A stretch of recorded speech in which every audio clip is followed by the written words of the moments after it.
things took an unexpected turn when she found out that she was pregnant with his child.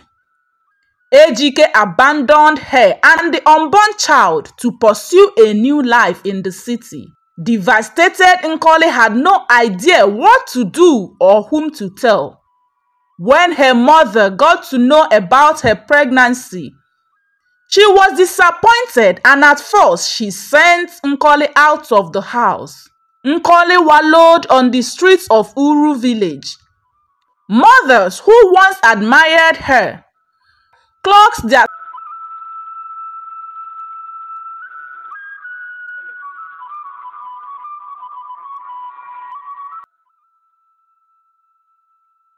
Once upon a time in Uru village, there lived a young girl named Nkoli.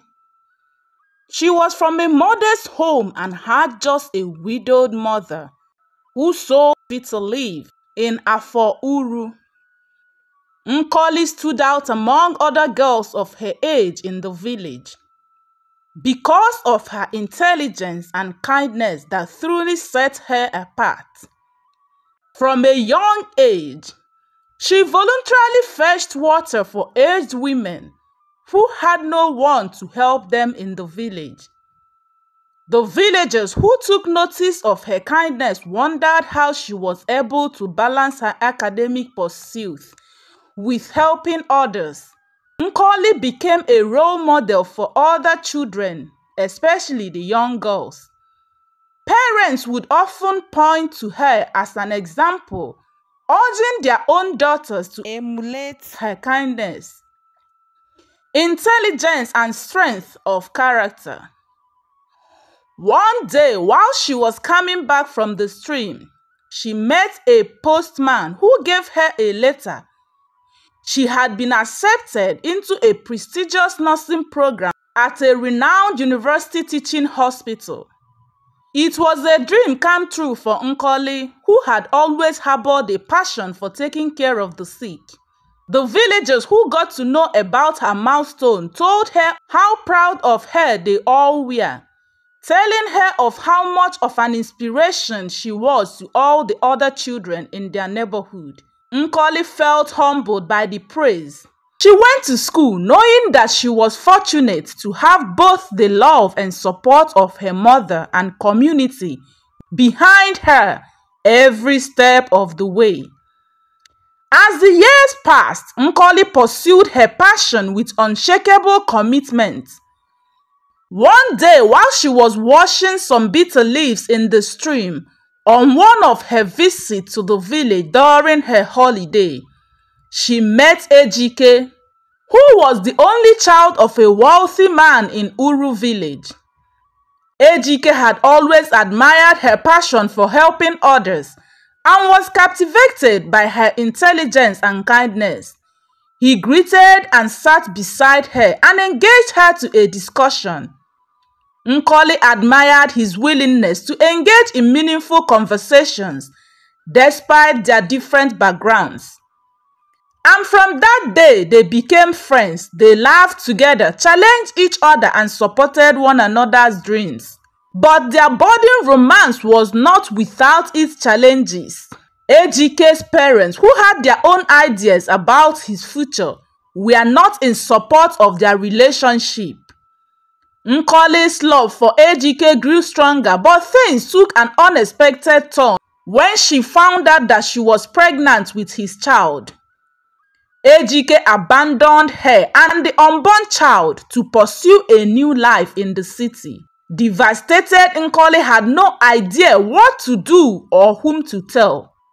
When her mother got to know about her pregnancy, she was disappointed, and at first she sent Nkoli out of the house. Nkoli wallowed on the streets of Uru village. Mothers who once admired her clucked their tongues disapprovingly. Their eyes filled with judgment as they passed Nkoli on the street. Young girls who had once looked up to her as a role model now turned their noses up at her. Girls of her age whom she had always played with in the village avoided her. Nkoli endured the stares and the gossips with a quiet dignity, refusing to let the harsh words and judgmental glances break her spirit. After a while, her mother's justifiable anger calmed, and she took her back. She rallied around whenever Nkoli needed something, not letting the people scorn taunt her, as some say she failed as a mother. Even Ejike's mother called her all sorts of names, not knowing it was her son that got her pregnant, and they said no word of it to anyone. Nkoli, who had at this time dropped out of school, started hawking fruits. From a small cart, she pushed through the winding streets of the village, and with each fruit she sold, she earned not only a little money but also a measure of dignity and self-respect. She held her head high, her spirit unbroken, as she persevered in the face of difficulty. She saved some money from selling fruits and registered for antenatal care. Nkoli took the first step towards ensuring the health and well-being of herself and her unborn child. One day, on one of her prenatal appointments, she met with Izuchukwu, who happened to be a kind and compassionate doctor at the hospital. Dr. Izu was from Uru village, and so he knew about how she got pregnant out of wedlock, and had always been friendly, taking time to listen to her concerns and offer words of encouragement. Over time, their professional relationship grew into genuine friendship as they bonded over their shared experiences and mutual respect for one another. Dr. Izuchukwu found himself drawn to Nkoli. He admired the love she showed for her unborn child, and one day, while they were chatting, with a nervous but sincere expression, Dr. Izuchukwu confessed his feelings to Nkoli, revealing that he had developed deep admiration and affection for her at the course of their friendship. Izuchukwu, not minding the pregnancy, asked for Nkoli's hand in marriage. She too had grown to love him, and so she accepted his proposal. When Izuchukwu's mother got to know his intention towards Nkoli, she vehemently opposed the union, as she called her second-hand and considered her an unsuitable match for her son. Izuchukwu knew in his heart that Nkoli was the one he wanted to spend the rest of his life with, regardless of what others might think. The village girls who saw Izuchukwu with Nkoli could not help but wondered if they were that ugly or ill-mannered that Izuchukwu would prefer a pregnant girl over them. Izuchukwu pleaded with his mother to let him marry his love interest, but all his pleas fell on deaf ears. As Nkoli's delivery date approached, Izuchukwu visited his uncles and told them his situation.